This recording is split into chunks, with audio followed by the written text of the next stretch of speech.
Hey Harmonizers, I just finished a ride on Shiney in an unusual saddle. So I ended up getting a used Sensation Treeless saddle. So that's this saddle here. I got the dressage model just because I thought it would be a good fit for Shiney. And then also there wasn't any of the Western ones. Otherwise I probably would have gotten a Western one if there was a used one available. But it's kind of neat because Shiney, she's built pretty downhill. She has a pretty short back. And the saddle fitter basically said I have to get a custom saddle, otherwise nothing's going to fit her. So I am getting the custom saddle through FX Saddles, but because of COVID, production of everything is kind of slowed down a lot. So I got the, see here Shiny, I got the Sensation saddle so I could have something to finally ride in. So I'm going to share with you guys some footage of Shiny's first ride in it. Keep in mind, I've only ridden Shiney a few times and it's had to be bareback with the bareback pad for the most part is what I've been doing on her. So it was really nice to actually have a saddle with stirrups. But I want to show you guys, I didn't know that there were different types of stirrup positions and that this was one of them. So free swing is what it's called, how people normally ride in a stirrup where it can swing back and forth. This one's actually fixed, so it attaches at the bottom here. And then the stirrup can't really go too far back. So it's kind of interesting. I thought I was going to hate it, but it actually worked fine for this ride. Now I wasn't jumping or anything like that, so I don't know what I'll think moving forward. I might end up changing them to the free swing, but I just thought that was kind of a cool thing to share with you guys. And anyways, enjoy Shiny's ride. All right, so this is little Shiney here, and we're going for our little ride. So keep in mind, before this, Shiney really hasn't done a lot of riding, and this is actually her second ride because the first video I did of her, she ended up, the video, it started off fine, and it kind of caught me just getting on her, and then I ran out of storage and didn't realize it. So I lost all of that footage, or I never had that footage of her first ride. And so this is the very next day watching Shiney on her second ride. And this is the second time being in the saddle with stirrups. And before this, usually if I was getting on her, I was just getting on her bareback in the bareback pad and not really doing a whole lot. And so here you can see she's still doing a little bit of head tossing as I'm steering her right and left, so we're getting her a little bit softer. So she really doesn't have a lot of experience with being ridden, and I can't remember how many times I've actually sat on her back and done some things. And she has done some basic level 1 steering, stopping, walking, and I have jogged on her a couple of times, but very short distances, and I haven't done a whole lot. So now that I've got stirrups and I'm a little bit more stable, I can actually communicate a little bit more clearly. Or if she does try to do something like that, just pull the reins out of my hands just because she's learning and doesn't understand, I'm going to be a lot more stable to say, hey, like, let's keep going. Especially because she has a little bit of a littler body, so my legs don't really wrap around her super well for riding bareback, so it's definitely easier with the stirrups to be there. So what we're starting with here is a little bit of asking her to move off the leg and doing some sideways.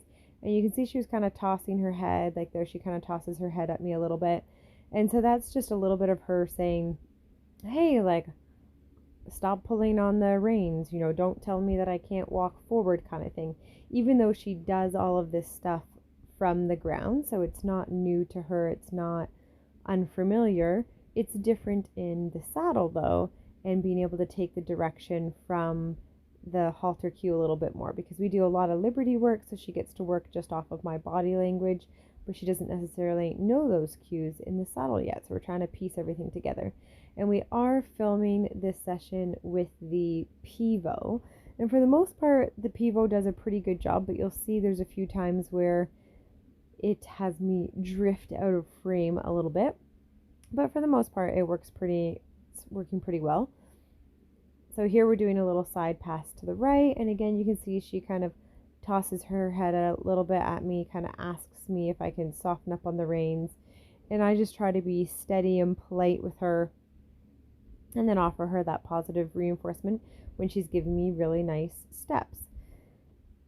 You can see she's got her mane bags in and her tail bag in, and that's just because she has a white mane and tail, and I'm trying to keep it clean. And right now we're in our muddy season. It's super muddy and gross outside, so I'm trying to keep it relatively clean rather than getting all covered in mud and being gross. So that's why she's got those bags in. And then here we're just working on our trot a little bit. So in the beginning, she kind of tries to put her head down and just kind of say, hey, like, can't we keep walking?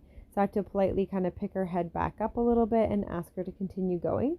So this is new stuff. So when I worked her the day before, we managed to get to a full trot circle. So that's what we led up to, as we did a lot of walk work, and then we just got up to a first full trot. And so here you can see now I'm starting to do a lot more trot work with her, starting to turn her while trotting, starting to ask for full trot circles, and I'm really looking for softness here. So here she was really kind of leaning out of the corner, so I'm just leg yielding her over, and then we'll get into a little bit more trot work again. So just trying to teach her to kind of maintain her spacing a little bit more, maintaining her shape a little bit more. I'm definitely not trying to collect her or ask her to ride in frame or anything like that. That's definitely too far advanced for where she's at, but just asking her to maintain that shape in that circle. So nothing more than what she's been practicing on the ground and all of those things that she already kind of knows. So this is pretty awesome that just from yesterday, she was just working up to that one single full trot circle, and then today she's off doing lots of trot, moving around, feeling a lot more comfortable. You can see like here, the pivot, whenever I'm far away, it loses track of me sometimes. And I forget what the range is on the pivot. I seem to think it's in the 30, or is it 40 feet? I can't remember. But the distance that I am at the farthest point there is probably, I guess, around 50 feet. And so it loses me sometimes as I come around. Each of those big giant pillars in my indoor arena are 25 feet, if that gives you a little bit of a gauge. So it does work pretty well, and I like that it moves from side to side. I just have to figure out where the best placement is going to be for it, because when I get in the far distance there, it definitely loses track of me a little bit. But more importantly, Shiney's doing pretty darn awesome here. So we still see occasionally the little head tossing, so we're working on getting that a little bit softer. But overall, she's trotting the full circle. She's starting to trot those figure eights, and she's maintaining those trots, which is really nice on those figure eights. So she's drifting a little bit here and there, but overall, considering this is only her second ride with stirrups and actually doing kind of a real training session, she's doing really, really well. I'm really, really happy with even the progress just to this point. Getting to do that trot is really fantastic. And she was feeling really good, and we worked on that trot a little bit more, moving her around and being really soft with the bridle. And I thought, you know what, let's try doing a tiny bit of canter and just see what happens. So here she gives me one tiny little stride of canter. So you can see she did that one little stride. So I'm going to give her a little cookie there, give her a little praise for the one little stride of canter, and get a nice close up of seeing how we look in that saddle together. You can let me know what you guys think. It definitely feels a little bit funny when she gets moving because she really lifts her back, so I have to sit up really tall, otherwise I'm tipped forward. So I might have to put some shims in that saddle. And then here we start on our canter, and you can see that we started our canter, but then Pivo missed us, so you don't actually get to see the finish of the canter. So I only ended up doing canter in one direction and just doing the one little strip, mostly just because I felt a little bit tippy, like tipped forward. And so what I'd like to do is when I ride her the next time is I'm going to try putting shims in the saddle pad. So I'm using the thin line saddle pad, and the nice thing about the thin line saddle pad is it's got impact protection, but also it has the ability to shim it. So I'll be adding some shims in there tomorrow, and or maybe not tomorrow, she may get tomorrow off, and then maybe I'll try her on the weekend riding her with shims and just see if I feel a little bit more balanced, because when she trots she lifts her back, and when she canters she lifts her back even more and really kind of makes me feel tilty downhill. So I need to make sure that I feel balanced, because that's going to help her feel balanced and make everything go a lot better. So anyways, that is a look at little Miss Shiney and where she's doing. Second ride with the stirrups in the treeless saddle there. So I'm really liking how the ride went, and let me know what you guys think of little Miss Shiney.